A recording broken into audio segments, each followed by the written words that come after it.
Yep, you're good to go. You're live. So we're live, Bob. Okay.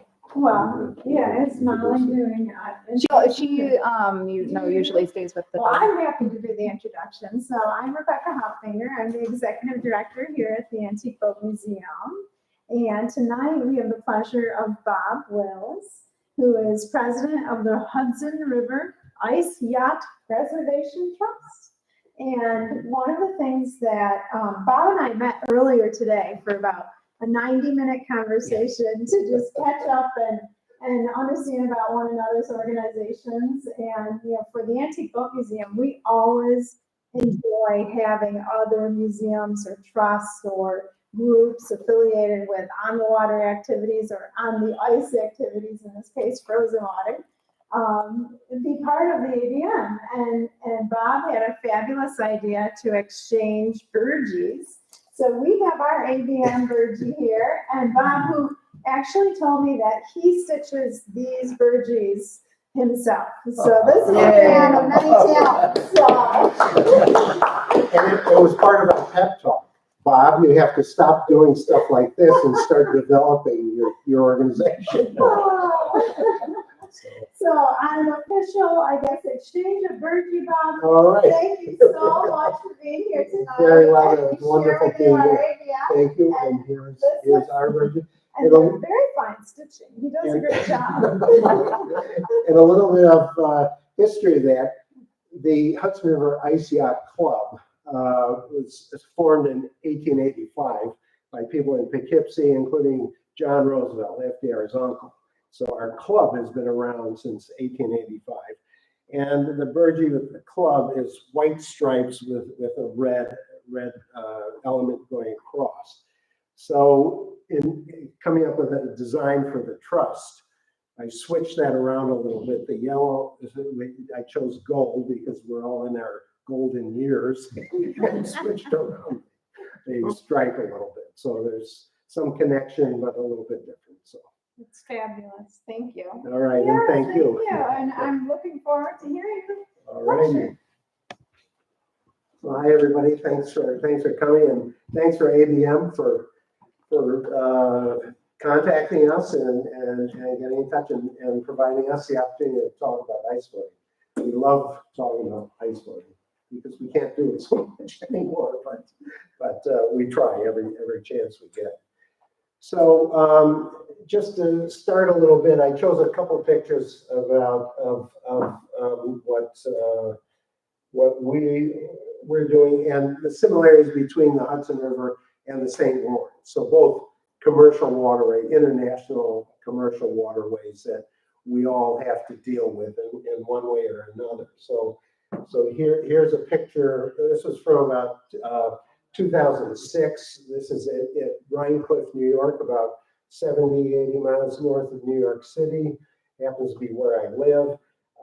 And we have a great relationship with the Coast Guard. I'm the one that calls them up all the time and says, the ice is formed, it's looking good, please don't break it. So they stick to the channel and don't break anything except what they absolutely have to do. So the boat here is, I guess I'm the only one that can see the mouse, but do we have a pointer? No, that's all right.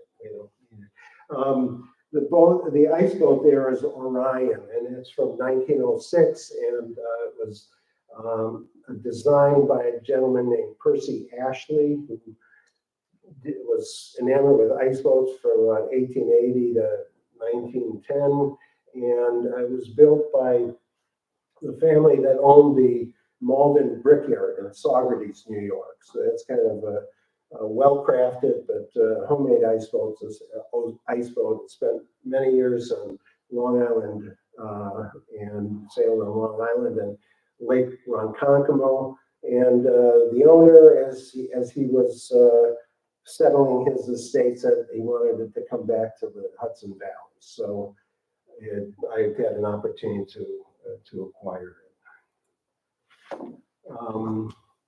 Like I said, you know, we're all dealing with international waters and things like bridges. That's the Kingston Rhinecliff Bridge. This was in 2003, which is a spectacular year. I believe that was the year after Mount Pinatubo exploded and shielded the sun. So it was the summer that wasn't, and we had I think about 30 inches of ice on the Hudson. So it was spectacular. So that's my young son in yellow and his friend and the friend's father.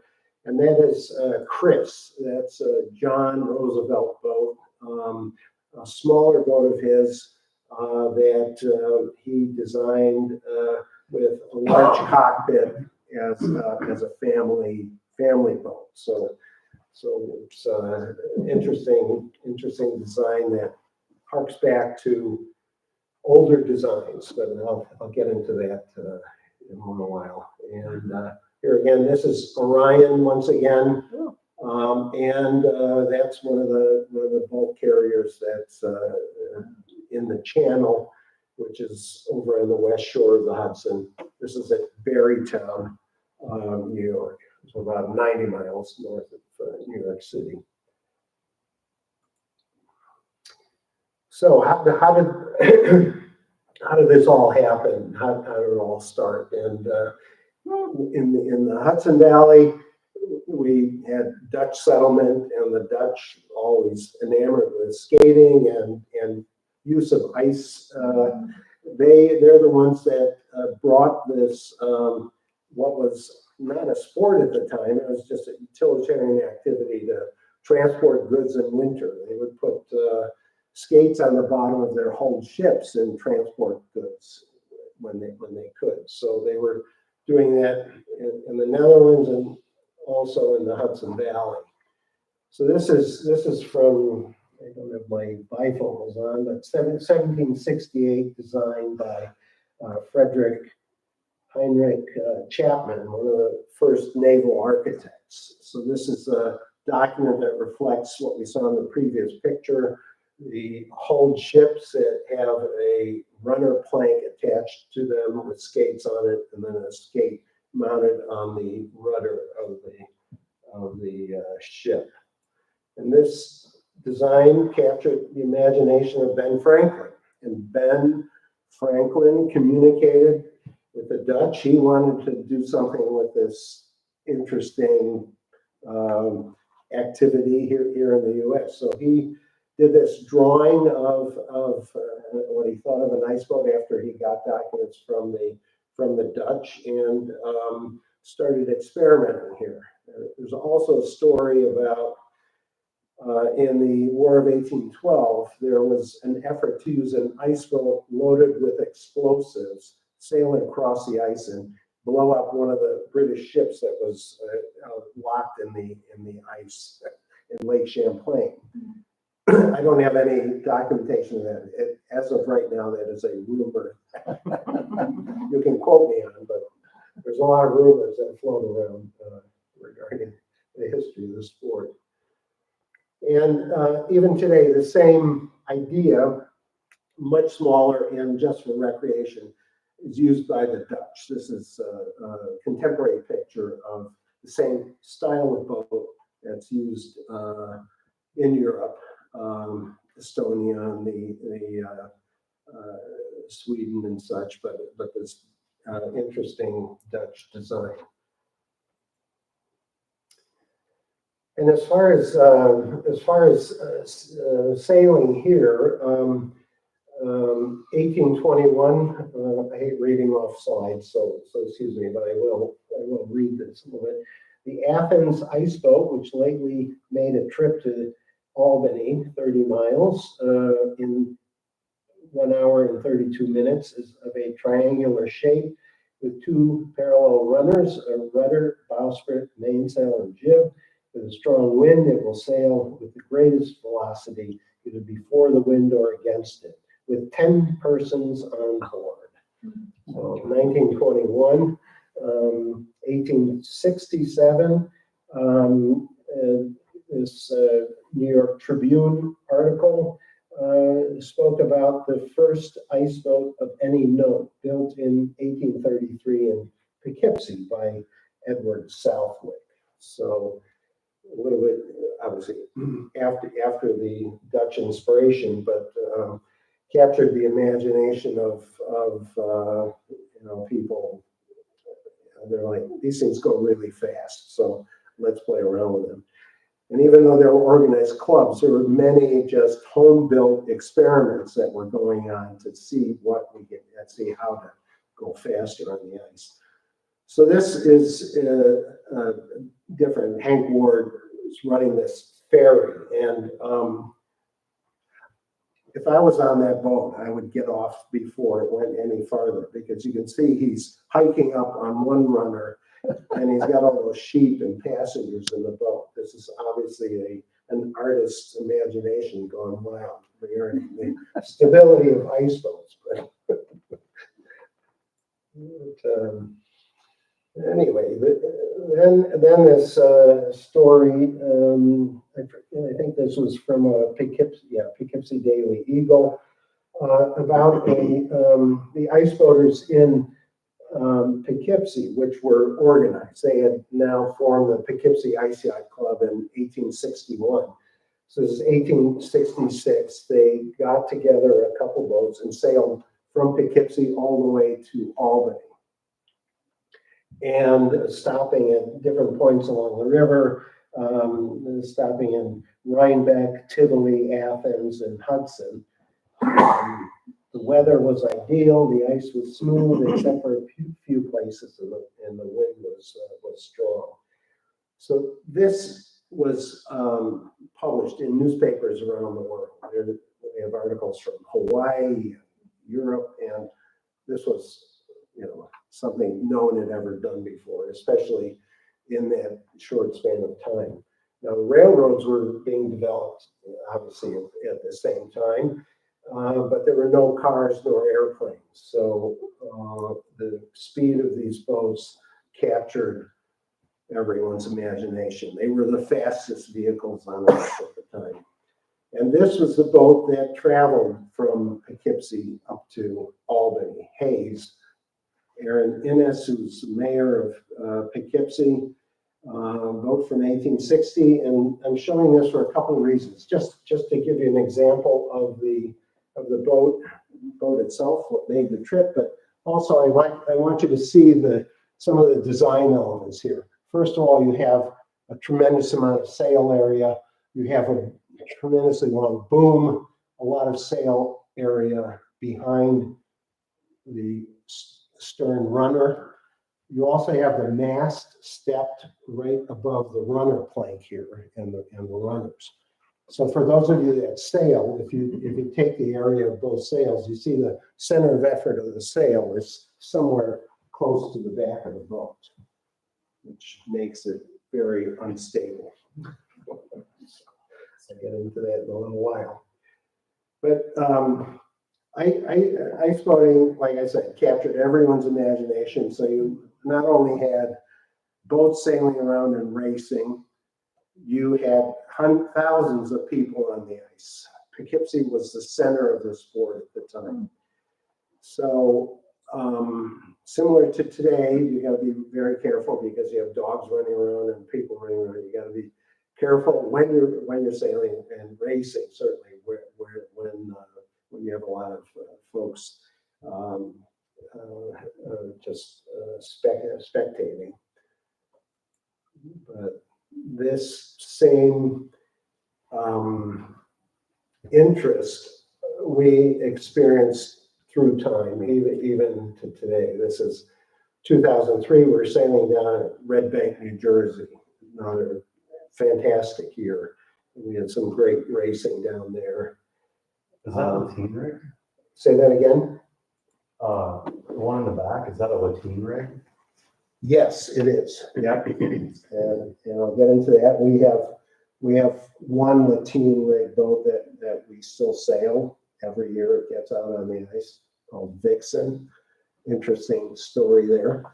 And you could start saying the folks in Jersey and out in the Midwest, the design changed completely that I'll get into. So instead of steering from the back, you steer from the front, bow steering boats. The sail pattern is all just Marconi rig, no jibs anymore. The jib really was proven to just upset the mainsail. So, you know, they got rid of the jib when they redesigned the boats, but people in the Midwest and in New Jersey kept trying to make the stern steering boats faster and faster. So unlike our club, which maintains the things, we restore them just like they used to be. They go as fast as they go. We try and make them faster given period, materials, and everything else. We will go to some of the new sail materials, you know, the Oceanus fabric that looks like old sail material, but that's about as far as we'll go. Midwest and New Jersey, they put stainless steel hardware, wiring, they do crazy things to make these boats go faster. So, you know, it's like taking a classic car and hot rodding it. It's like some people like that, some people don't. So, and here was the last year we were on the main part of the Hudson River. It was an amazing 3 weeks that we had centered at Barrytown, New York, where the ancestors of John Astor live in the Rokeby estate, and they were given many of the boats that FDR owned after he passed away, and they were trying to get rid of all of them. Lifelong ice boaters, and that happened to be the place where the ice was the best. So, and it was the only place in the entire, I think, from the Great Lakes east that had ice that wasn't completely covered with snow. So people came from all over to sail here, and it was a spectacular time. These are some of the clubs that were along the Hudson River, and many of these have turned into yacht clubs now. Chelsea, for instance, Carthage Landing Ice Yacht Club is now the Chelsea Yacht Club, New Hamburg Yacht Club. But a little bit of the kind of ages, the glory days of ice sailing were from 1860 to about 1920. At that point in time, you know, the people that could afford these boats could afford a new boat every year to race their neighbors. We're getting into airplanes and cars, and the ice boats sat in the barns. And so,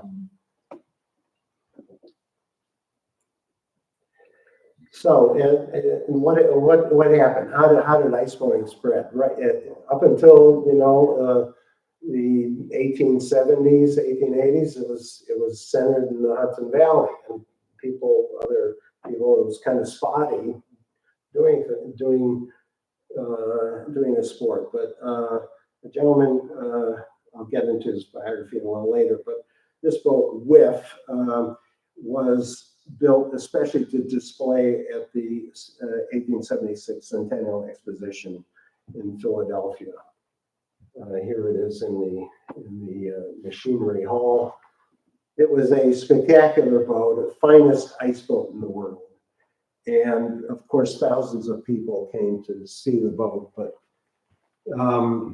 a boat similar to design of Hayes that we saw earlier. So big boom, a lot of sail area in the back.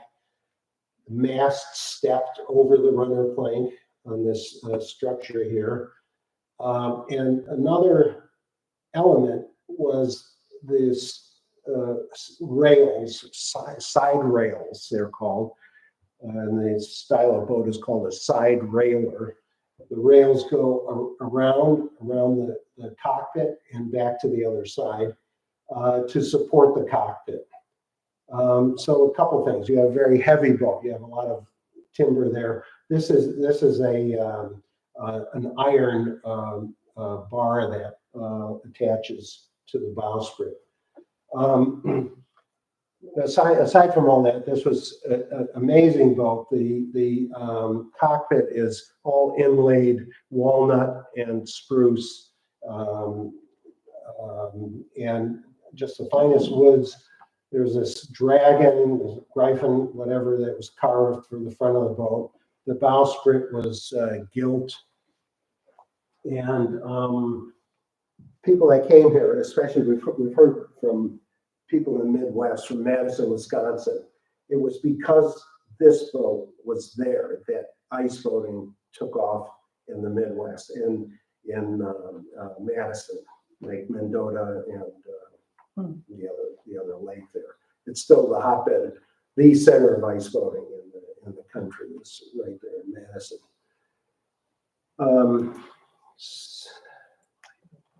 So here's Irving Grinnell. He started the New Hamburg Yacht Club. He was also the Commodore of the New York Yacht Club. Right during this time, he was campaigning on America's Cup boat. And here's Whiff on the ice, Irving Grinnell sailing her.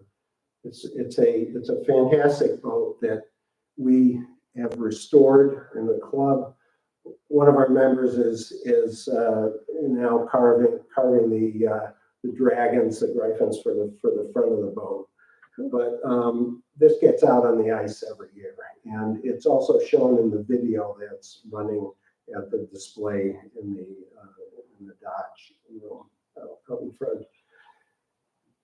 But this boat, for a long time, we felt was cursed. If we put it on the ice, it takes a tremendous amount of effort. It's so heavy. The ice would go out like the day after we put the boat on the ice. So for a long time, we wouldn't put it out. But it's a wonderful sailing boat. But you have to be very careful, especially going downwind, because of all that sail area over the stern of the boat.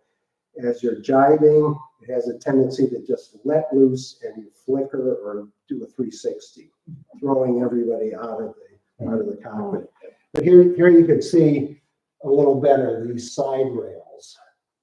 Okay, so keep that in mind as I show the next slide. I'm sorry. So I'll get into design. I'm still going through that. So there are many ice boat clubs. Just a couple of lists I found on the internet. Again, you have organized clubs, but you have so many freelancers that are just inspired and sailing. And because of the nature of the sport, it's covered by the newspapers. Oh, the ice boats are out, or oh, amazing, let's go down to the ice. So whether it's organized clubs or freelancers, they're usually covered and publicized. So it's a little hard at times figuring out exactly historically where the clubs were and where they weren't, and who still exists today. But here's some local activities. So here's a article from the Clayton Independent. Last Friday, a number of ice boats from Cape Vincent came down the river. They reported the ice very fair and enjoyed the trip immensely. Clayton is well supplied with ice boats this winter, some 6 or 8 being owned by the young men here. So again, it's a local activity, but and these were pictures that ABM that are in the show that they shared with us to be in the presentation here. And this boat, I think, is on display now. It's the sister boat. might be Okay. the sister one. Same builder. Same builder. Okay.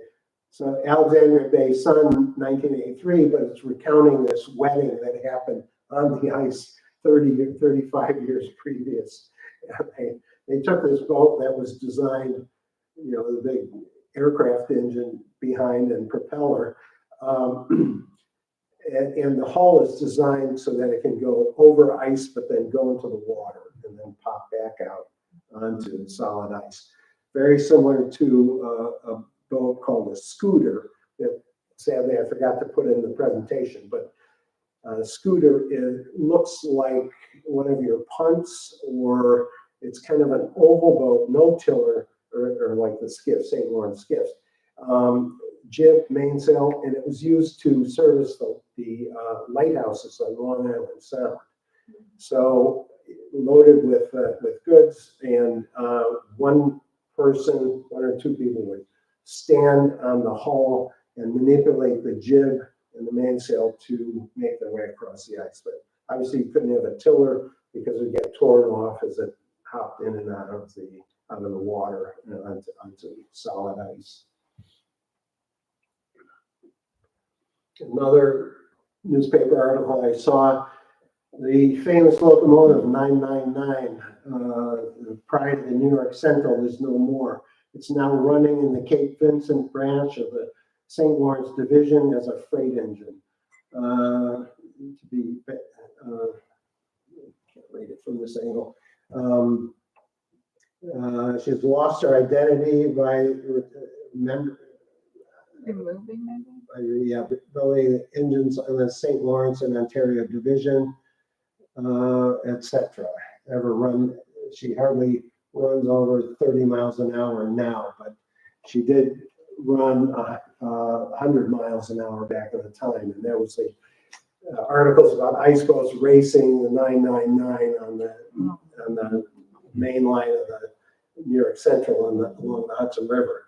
So this is a boat from the 1880s, which shares the name 999. It was built in Statsburg, New York, by the Bodenstein Ice Tool Company family.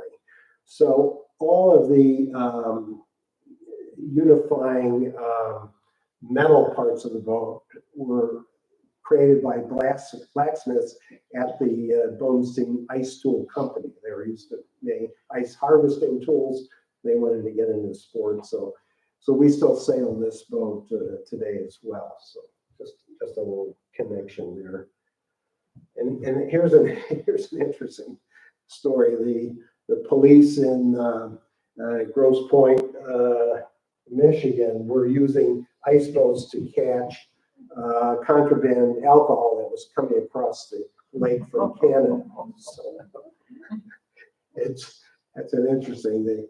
The part of the article here that says the trigger-happy federal law officials generated as much fear and disgust as the smugglers they pursued. One reason the Volstead Act was repealed. That's what it is. And here's a boat from Kingston, Ontario. Kingston is now not a ice yacht club, but a well-established yacht club. And also a boat that we were talking about earlier today that's at the Erie Maritime Museum. This is a boat called Snipe that was restored by a bunch of folks that found it in a barn. They sailed it until they got up in years and then donated it to the Erie Maritime Museum. I don't know if it's still on display there or not. I think so. Okay, great. So just, part of the spread of sailing. And again, Madison, Traverse City were huge, are still today huge centers of ice boating. Traverse City in that area of Michigan was where the Goujon brothers were, and the start of West Systems and the development of epoxy. They were champion ice boaters in the Detroit News, the DN class of ice boats, smaller ice boats. I'll get into that in a little while. Here's just another picture from Minnesota, up in Minnesota, more ice boats. So let's talk a little bit about design. Here's Hayes once again. So keep in mind the shape of the sail and the extremely short backbone here. So let me identify the parts of the ice boat. You have the backbone, the runner plank. You have obviously two runners in front and one in the back connected to a tiller. All the upper parts of the sail are same names as regular soft water sailboats. And here we have, so John Roosevelt would commission a new boat every year, and many of them, the preeminent ice boat builders in the world at the time, were Jacob Buckout and his son George Buckout in Poughkeepsie, New York. So everyone went to the Buckouts to build the best boats.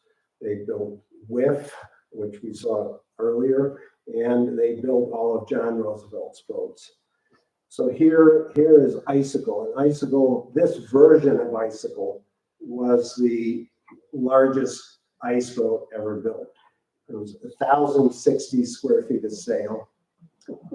So you can imagine the length of the backbone and the runner plank there.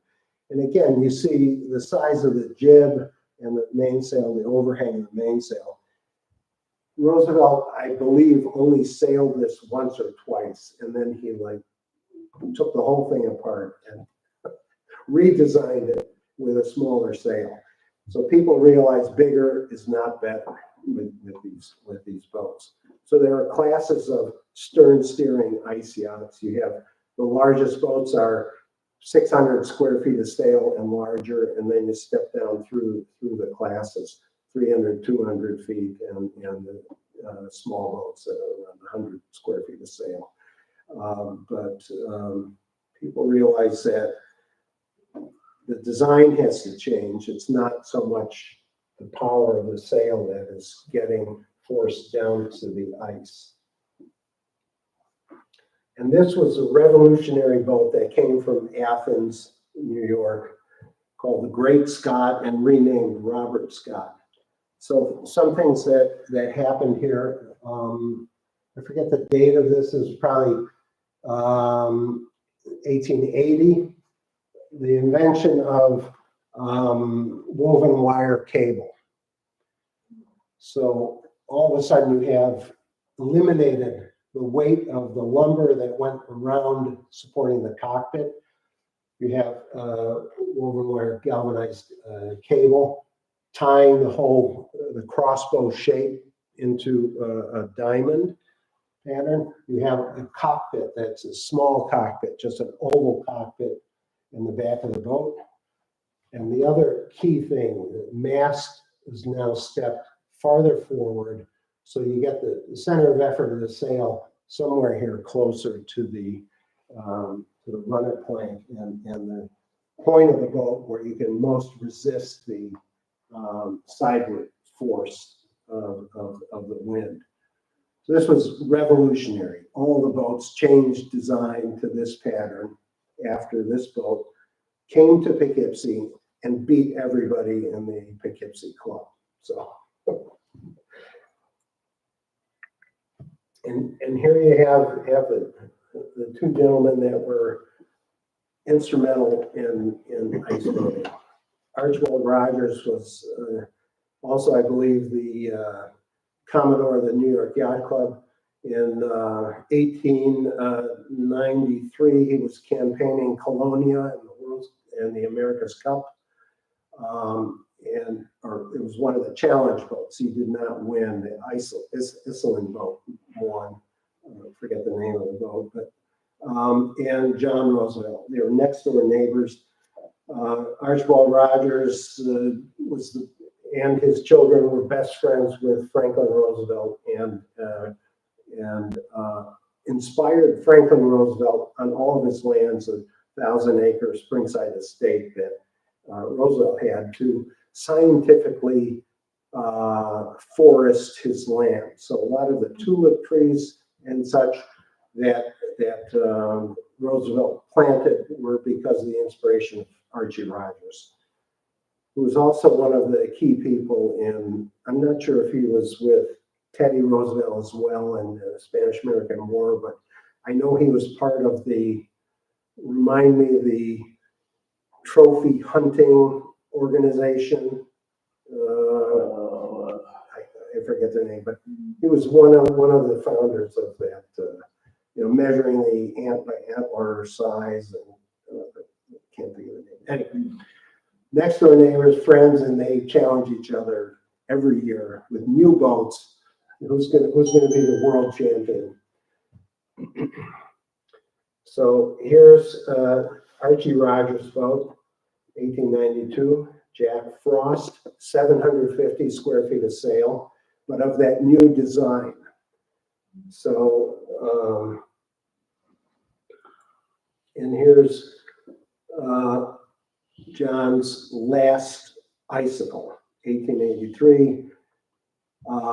Also about 750 square feet of sail. You can see the change in design. Both of these boats were traded the World Championship. The World Championship is the Ice Yacht Challenge Pennant of America. So that was commissioned or created by Irving Grinnell and sailed for every year. So about 4 or 5 times that the championship traded hands between Roosevelt and Rogers. And we have restored Jack Frost, and we sail Jack Frost every chance we can. We need about 12 inches of ice to support the weight. It's about 1,800 pounds, but 1 horsepower per square foot of sail. Jack Frost is 50 feet long, about 50 feet tall. I've been on Jack Frost with 4 other people tending sail and going 80 miles an hour in the Hudson. I had GPS with me, and it was a little frightening, I have to admit. But in comparison, there's KRISS again, John Roosevelt's other boat, 225 square feet of sail. So you get some idea, comparison of the size of these boats. But again, bigger was no longer better, as you'll see, as I described going forward. But at this point in time, the design worked for the speeds that could be created. And the folks in New Jersey, the North Shrewsbury Ice Boat and Yacht Club, which is the oldest ice yacht club in, I think, the world. I think 1880 they were established. They are still around, still active. They have a wonderful historic landmark that's their clubhouse right in Red Bank on the Shrewsbury River. And a couple of years ago, they found plans and they had parts from their challenge boat to Jack Frost and Icicle, which is Rocket, and they recreated Rocket. So there they are. This is on Orange Lake, New York, close to Stewart Airport. And it was one of the first times when Rocket and Jack Frost got together and were able to sail together. So the other boat, Icicle, is right now it was deaccessioned by the Roosevelt Library, and in 1993, our club was contacted to see what to figure out how to get it to the Hudson River Maritime Museum. They had deaccessioned it, they gave it to New York State. And we organized the transport of Icicle, which is also 55 feet long, to the Hudson River Maritime Museum. It's now sitting there, but sadly it's not assembled. There are no sales for it. And we're hoping one day to get Icicle and have it on the ice with sails so that these 3 boats can challenge one another once again. And here's Franklin Roosevelt in his boat. His mother, Sarah, gave it to him when he was finishing up Harvard. This is a lateen rig. Lateen comes from the Nile. It was a sail pattern that the Dows, correct me if I'm wrong, that the Dows used. It's efficient in certain wind conditions, not in others. It can point almost directly into the wind, which makes it an amazing sailor under certain wind conditions, unstable under other wind conditions. Vixen is the other boat that's sailing in the longest video that's set up in the other room. So Franklin had this boat, and it's called Hawk. And this is the only picture of Franklin sailing Hawk on the Hudson River, close to their estate in Hyde Park. And this boat still resides at the National Park Service at the Vanderbilt FDR Historic Site. And we've put together a plan to restore the boat because the yards, for instance, or the shear legs that support the the yards and the sail are warped, and the boat can't be assembled at this point. So we put together estimates for the National Park Service that to fix the boat, make sails for it, and recreate it. It was, when Roosevelt was sailing, ice boating, was that before he had polio? Yes, yeah. This was back in his college days and before. Yeah. But part of why he was enamored with boats his entire life was, sailing on ice. This is a picture on the Hudson River. That's the Kingston Lighthouse right here. I think this was from 1981. It's a boat, I think that's called Reindeer in the background, but I show this slide because of our boat Vixen, which we sail every year. It's one of the first boats we put on the ice. And so about 300 square feet of sail. Vixen was designed and built by down in Chelsea, New York, Carthage Landing, by the Merritt brothers. They brought this design north to Poughkeepsie. It was in a race. It soundly beat John Roosevelt. And John walked up to the Merritt brothers and he said, "You're not going to leave here with that boat. Here's $400. I'm buying it right now." So it used to be called Eugene, and John Roosevelt renamed it Vixen. So this is boats, a wonderful boat to sail.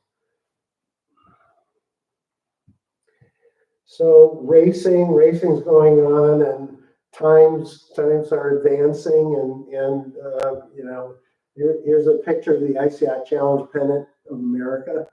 Still exists, but with the invention of these bow steering boats, they soundly beat all of the our old time stern steering boats. And the Ice Yacht Challenge pennant of America was won by, I forget which club, the Gull Lake Club, I think, in Michigan, but part of that Western Michigan ice boating community, and went out there, and it's still out there, and they try never accepting a challenge for a race for this thing. They want to keep it out there, but the pennant stayed with the deed of gift and was transferred every year, but the winner of the race for the pennant in any year got a silver medallion as their commemoration of their sailing. So right now we are at another kind of what do they call that? Kind of an interregnum in the history of ice boating, like back then, right? All the people that could afford these boats went into racing cars and airplanes, and these boats got put away and ignored. Another factor, the owners of the boats were all dying off. They were getting old, and it's like we don't have any interest anymore in doing this. So this picture, 1959, there's a bunch of young kids from Hyde Park, and two of these guys, the tall guy in the middle there, Arnold Brower, his father worked on the FDR estate, and he was playing around with two of his friends, and FDR came up to them and he said, "How would you each like an ice boat?" So each of these young men got an ice boat, and it pretty much changed their lives. So their sport, aside from baseball, a lot of these people were on the championship Dutchess County baseball teams, but ice boating was their sport, their best sport. And Arnold Brower he got KRISS, and you can see a little bit of the nameplate there on the side of KRISS, and that's the boat that I caretake today for the Brower family. And Arnold Brower was so inspired by sailing fast on ice He went into the Air Force, and he became the head of the SR-71 Blackbird program. So it was an amazing transition. So there's a lot of, inspiring stuff going on here that we're trying to build on with, speaking to young people, school kids and that, about fastest vehicles on earth, wind powered only, and what's going on physically with this device. So the stern steers are dying off, and now you have the bow steers from 1931 on. So I just put this little description on here as a cheat sheet for myself. But there's a number of classes of bow steering ice boats. So one class is unlimited. The only rule is 75 square feet of sail. So 1,000 square feet? No, you don't need 1,000 square feet. You need 75 square feet of sail. You can do anything else with the boat, anything else you want with the boat. So I'll show you some pictures of that. And then there are a number of smaller classes that have a lot of rules about the form of the boat. And, it's a class, a sailing class, similar to softwater boats. So they kind of step down through size, but for all the boats, the rule is maximum of 75 square feet of sail. So what happens today is you have a 35-foot tall mast. You have the foot of the sails maybe 4 or 5 feet. Essentially, you have a wing, a vertical wing. And these boats can do anything that we can't do. So this is one class called a Renegade. Obviously, right now this thing is hiking up dramatically, but redesigned completely. You're sitting over the runner plank, so a lot more resistance to sideward force. You have a taller mast, a smaller sail, no jib, which is proven to not do much of anything on these boats. You have a hull, and then essentially a bowsprit here or a springboard with a runner in the front that you steer from within the cockpit. You have a lot more purchase effort behind with multiple blocks to sheet the sail in.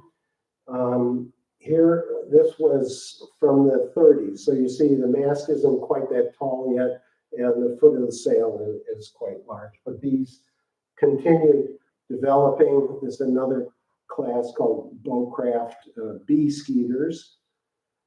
So again, the masts are now taller, and these things go faster and faster and faster. So these boats are about 70-mile-an-hour boats.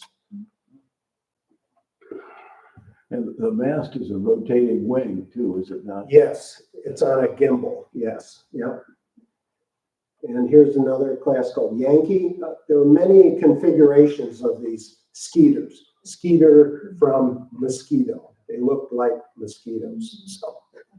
So the Yankees were side-by-side boats. You could take a passenger sitting next to you and sail with the passenger. If you're racing, you don't take a passenger along, obviously, because you don't need anybody to tend sheet. You're tending sheet, and you have a steering wheel or some kind of contraption in there connected by cables to the bow runner to steer the thing. And there's two boats in this picture. The big one is called a Meade tandem skeeter. So this was another configuration where you had the skipper sitting in the cockpit in the back, and you had a place up here to take a passenger. These boats have been in multiple configurations where you had one person in the back, or sometimes the passenger compartment was behind the mast step. But here you can start seeing the height of the mast is getting more extreme, foot of the sail smaller, a lot more purchase to really get the sail yanked in. I don't have a picture of it, but I just finished restoring this boat. It has a steering wheel that's mounted upside down horizontally that you steer, connected by cables to the front runner. And it has a pedal in the cockpit that activates a little U-bolt up here on top of the hull to clamp down on the main sheet. So when you're coming about, you let loose on that thing, you let the sail out so you can come about without tipping over, and then reel the main sheet in and clamp it down again. Go on your new tack. So you can see the boats are getting kind of more extreme here. These boats also, so this was from the 40s. Let me describe behind there. The Arrow is another boat that's a two-person boat, side by side, 1969, a fiberglass boat. So it was designed to be easy to transport, easy to set up, and enjoy sailing, going through all the other rigmarole setting up a boat. And I'll talk a little bit at the end about the DN class of boats, which is the most popular class of boats today. And here you have the current development of the Skeeter. These are called bubble boats. They have cockpits, sliding cockpits. They have very small foot. These are also called, I believe, fastback boats. So you can see the position of the runner plank back there. And they have an assembly of pulleys, blocks in the back to allow you to crank the boom down to trim the sail almost instantly. I was talking to one, so this is a gentleman named Dan Clapp, has been world champion with this boat about 7 or 8 times. This has been an obsession of his. He experimented multiple boats to get this thing just so it's the fastest boat in the world. About 140 miles an hour is the speed on these things. But to trim the sail, you only need to pull in about 1.5 feet of the sheet. With all the pulleys that are behind the cockpit, all you got to do is a little bit. And when I was speaking to these guys when I was restoring Zip, the twin cockpit boat, and they said, well, these things are so much easier to sail than the stern steerers, because if you're, ready to tack and you come broadside to the wind, you hardly have any sail area that is the wind is hitting. So I've been at KRISS and I have capsized because couldn't get the main sheet uncleated fast enough and tipped over. Here you don't have that problem. You have so little sail area. And the further development of these boats now is eliminating the sail. You have a wing mast and you have a wing behind it. You just have a rigid construction behind. And those boats are sailed now on the salt flats, on dry lake beds, and airports. It's I can't think of the name of the boat now, but it's a whole class of boats sail only on land, on wheels. Anyway, here's insanity. And this is a boat called DN. DN stands for Detroit News. In 1937, the Detroit News sponsored a competition for design of an ice boat that was one person, car toppable, can be set up in under an hour. And this was the resulting design. So there are thousands of these around the world. There's teams in every European country, cold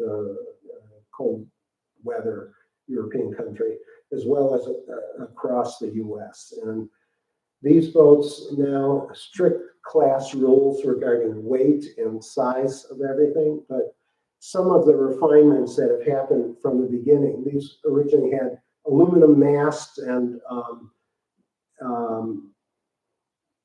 aluminum masts. So what's happening now, the masts are carbon fiber and they're designed to flex.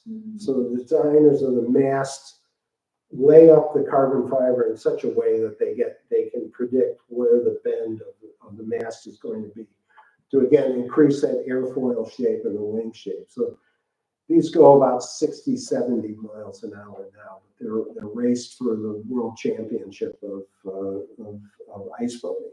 And this is kind of the current most popular class. They've been thinking for years of turning this into an Olympic sport. So, I mean, with the fickle weather, I think that might be a challenge, but you might see these as, might see this boat in an Olympic sport someday. And I just want to show one picture of a gentleman by the name of Raymond Ruge. Raymond was an innovator, an architect down in Croton, New York, Peekskill, New York, that area. And he was not only a world champion in the bow steering boats, but he resurrected our club in 1964. It had fallen by the wayside and wasn't very active. After about 1930, he said, hey, there's all these boats that he knew about, got people organized, got them together, and resurrected the Hudson River Ice Yacht Club. So here he is sitting on a boat in the background there. I believe that's, I can't identify that boat. I can't identify the boat he's sitting on either. But anyway, you see the modern DNs in the background, and you see the old stern steerers in the foreground. So what's next? Here's something I found from the Lake Champlain committee. This is a little chart showing when Lake Champlain froze over historically. And you can see in the recent times, for many years, Lake Champlain is not freezing over at all entirely. So it's the same thing we're dealing with on the Hudson River and on lakes by us. They might not freeze, or there's much more precipitation in the winter than there used to be.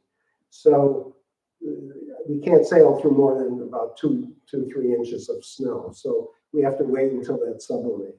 The temperatures alternate much more than they did. So it might be very cold, but it gets warm, and then we lose the ice, we lose thickness. So over about the last decade, what we've experienced is that it gets very cold in March instead of, so there's a January thaw. The January thaw has been much more severe. So we lose all that ice. March might be extremely cold. We've had sailing in March, but then we're fighting the sun. The sun angle is now higher. We're getting closer to spring. Days are getting longer. So it's another thing that's affecting our ability to sail. So we just have to deal with that. We set up displays of our ice boats. Here we are at the FDR library. We had a whole string of boats set up there for between Christmas and New Year's. We still have fun. We love talking to people about ice boats. Here we are at the Dutchess County Fair last year. It's just amazing how few people knew anything about this sport. They were like, does it float? You fall in? You crash? We're like, no. And it's exciting. And please come with us and have your child come on the ice with us, because we love giving rides. So we try and publicize. It's part of our mission right now is to try and publicize ice boating as much as we can. One reason I'm speaking here tonight with all of you. So anyway, this was a blast. They've asked us back this year, so we're gonna set up more ice boats this year. Yeah. So a little bit about us. We're chartered with New York State. We're a 501c3. Our purpose is preserve, restore, display historic ice sailing craft, and educate the public about the history and evolution of what were the fastest vehicles on Earth, solely powered by the wind. And our goal is to establish a museum. So our situation in the Hudson River Valley is, as you can imagine, real estate prices have skyrocketed, especially after COVID. So finding a building that's reasonably priced is tricky where we might be. So anyway, but we're on the path. Our trustees have voted to start evaluating properties, which we're trying to list. We're getting inspiration ideas from our mailing list, and we're going forward. So,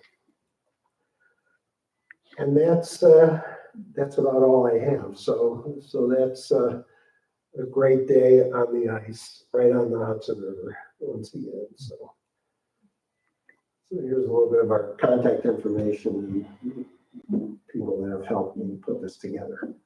So thank you.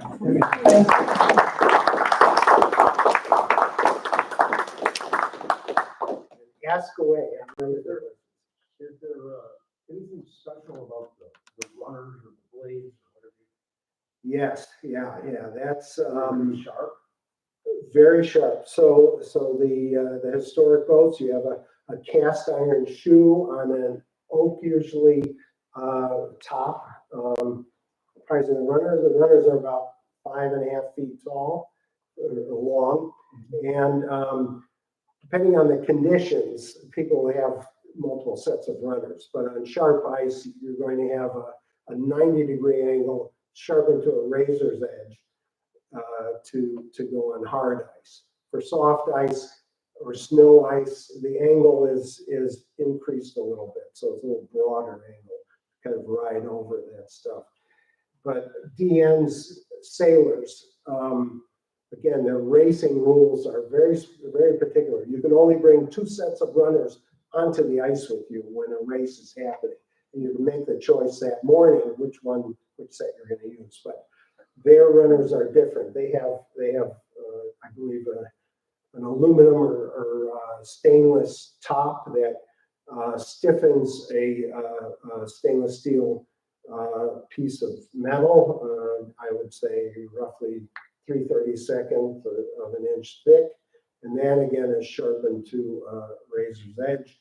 All of the runners will have a slight rocker in them, but a rocker of maybe a couple thousandths of an inch. So right at the pivot point, you'll have, the back of the runner will go up a little bit, the front of the runner will go up a little bit. So the Hudson River design of runners allows you to go over hummocks in that. The Hudson River ice is rough at times, so your runner can ride up over the ice. To protect the stern runner, you have a skeg, what's called a skeg in the back. So it is a kind of bow-shaped piece of wood attached to the underside of the backbone that allows, if you do hit some rough ice, the skeg will hit the hummock of ice first instead of tearing the tiller, the stern runner off the bone. So yeah, it's very, very, and alignment is another thing, critical. Alignment is critical. You don't want pigeon toe or whatever with the runners. They have to be perfectly aligned. So there's all kinds of techniques for getting your runners aligned perfectly. But there's nothing like an ice skate, which is a concave cut with 2 sharp edges. No, yeah, it just comes to a point. Conversely, my speed skates, all speed skates are flat ground on the bottom. So you have to be very particular about how you go from one edge to the other, because you have to cut the ice on the edge of the skate. Right. Otherwise, you're just sliding with a speed skate. It's not cut concavely like hockey skates. It was Boone and Crockett. There you go, Boone and Crocker, yes, yeah, thank you. Yeah, I got that about 10 minutes after you asked for it. Thanks. How do you transport them? Like, I've never witnessed having one set up on the ice, so Right, can you okay. walk us through the procedure? Like, Yes. I mean, what does it go on a flatbed? How many parts is it? You know, all of those. Historically, the biggest boats, the railroad barons would say, give me a flat car, and they would bring a flat car. The transport boats, especially when they're racing up by us, or on Orange Lake, also, the Jersey folks would load their boats onto a railroad flat car and bring them up, and then transport them by horse and wagon up to Orange Lake, which is a higher elevation. But we either have trailers or racks for the truck. I had someone design special racks for my truck, so it's a little easier with a rack than a trailer. But people have box trailers or whatever. Now, setting them up, it takes a couple hours. They break down into pieces. So runner plank separate from the backbone. The cockpit is part of the backbone. The spars, they come apart like any other boat. So it's a pretty compact, disassembled thing, but it takes about 2 hours to assemble the boat once you carry it down to the ice and start putting it together. And so you start with the backbone and runner, you put those one on top of the other, you get your diamond stays attached, you measure from the runners to the tiller post so you can get alignment of, so you're not kind of crabbing along the ice, and then you put the mast up and the rigging, rest of the rigging. So a DN, it's very quick. Take it off the top of your car, one person can Right. set it up and take it down. So maybe that sport is in my future, advancing age. and sailing those things. So after this year's season, I ended up with, I thought I had a torn rotator cuff, because you're sitting there, you're kind of supporting yourself on one shoulder. You're laying down, kind of on your side, kind of the belly, steering with one arm, with a tiller. There's a tiller as part of the display. You can see what that's like. But physically, it's getting more challenging every year. So And you're going 80 miles an hour on ice. So do you have helmets? Do you have ice? yeah, Do you have padding? we wear helmets. We're not reenactors, okay? So we don't wear period clothing and all that. But yes, we do wear helmets, and it's rare that you really get to go that fast. So the smaller boats, like the ones we normally sail, I mean, they're probably a maximum of 40, 50, maybe 50 miles an hour. But like I was telling you earlier, that my most enjoyable time sailing is a late winter afternoon. The low angle sun is just gorgeous, and the wind is just kind of very light, and you're just kind of ghosting along the ice almost silently. And you're on, especially on the Hudson River, you're nowhere near anyone else. You're really standing, a quarter mile away from any other human development. So it's a wonderful experience. Yeah. Molly has a question. I will say there is a set of runners in the exhibit as well, so you can see how those are put together. Molly would like to know how you safely stop and get off for photos. And what? Get off for photos. So stopping, all you do is come into the wind. There's no brakes or anything, but all you do is come into the wind and you stop almost immediately. So that's answering that question. As far as offering fun, I didn't quite Get understand. off the boat for, stopping and then getting off to take the photos. Oh, yeah, I mean, we just roll out of it.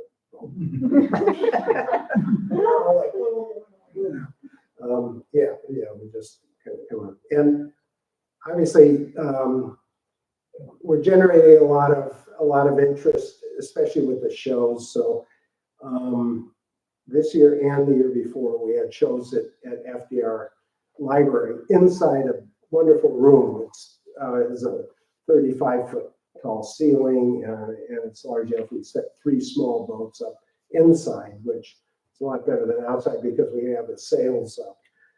So year before last, they shot a video of the assembly of the show and me describing the boats. And they posted it on the FDR website. It's still available, but embarrassingly, it got 380,000 views, where any FDR video of, Nothing to Fear But Fear Itself have only gotten in the 40,000 view range. So I was like, oh my God, it's embarrassing. But no, we love the music. So, That's great. Thank you. well, thank you. It's wonderful being here. I love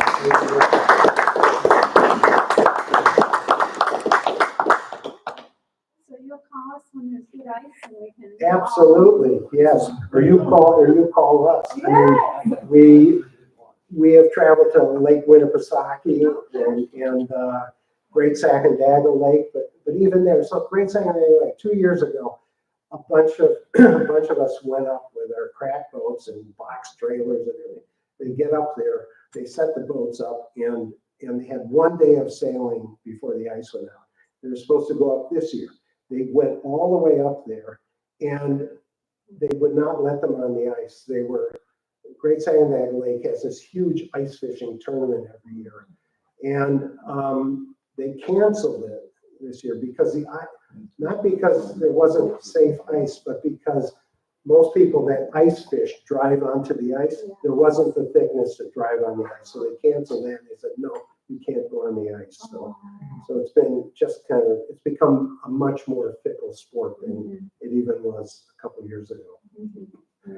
I'm like ridiculous. I like, no, I don't want to get into soft water sailing because it's too much trouble. I don't want the boat hanging around in my yard and stuff like that. So getting into this, I have this much pleasure and this much work, and have to design my garage around the ice boats. And anyway, my wife just laughs at me. So.